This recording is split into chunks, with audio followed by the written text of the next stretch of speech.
से करीब 5000 साल पहले समुद्र के बीच बसी थी एक भव्य नगरी, जहां बड़े बड़े 9 लाख से भी ज्यादा महल थे, जिसमें हीरे और सोने के साथ ही 7 और भी कई अमूल्य रत्नों से कारीगरी की गई थी।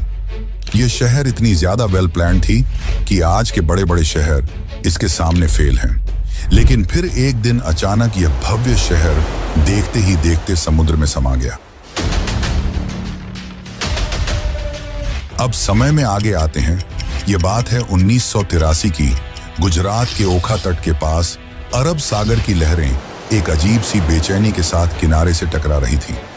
भारतीय पुरातत्वविदों की एक टीम गोताखोरी के उपकरणों से लैस समुद्र की सतह पर खड़ी थी। किसी को नहीं पता था कि कुछ ही क्षणों बाद वे एक ऐसा दृश्य देखने वाले हैं जो इतिहास की धारणाओं को हिला देगा।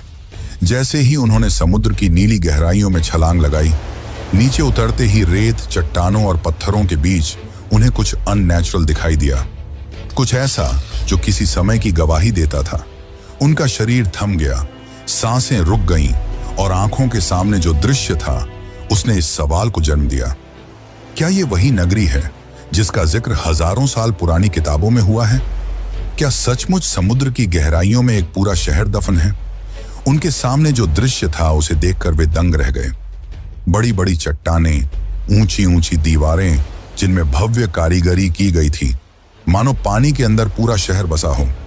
यह कुछ और नहीं बल्कि यह थी श्री कृष्ण की डूबी हुई नगरी द्वारका।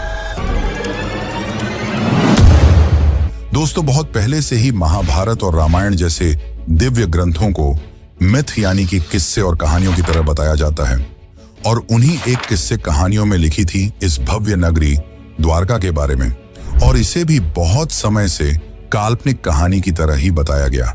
लेकिन जब 1983 में डॉक्टर SR राव और उनकी टीम ने इस नगरी को खोज निकाला, तो इसने उन लोगों को सोचने पर मजबूर कर दिया जो इसे सिर्फ मिथ मानते थे।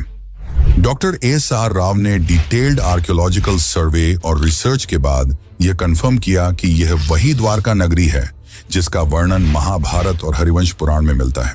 तो आखिर ऐसा क्या हुआ कि द्वारका जैसी समृद्ध शहर एक ही झटके में पानी के अंदर समा गई, और रिसर्च के दौरान डॉक्टर राव और अन्य आर्कियोलॉजिस्ट को ऐसा क्या मिला जिसने उन्हें चौंका के रख दिया? तो आज की इस डॉक्यूमेंट्री में हम जानेंगे उस द्वारका के निर्माण की कहानी जिसे समुद्र की लहरों को भी पीछे छोड़ देना पड़ा था, उस श्राप की सच्चाई जिसे सुनकर स्वर्ग तक कांप उठे थे, और उस ऐतिहासिक खोज की पूरी प्रक्रिया जिसने सदियों पुरानी पौराणिक कथाओं को जमीन या कहिए समुद्र पर लाकर रख दिया।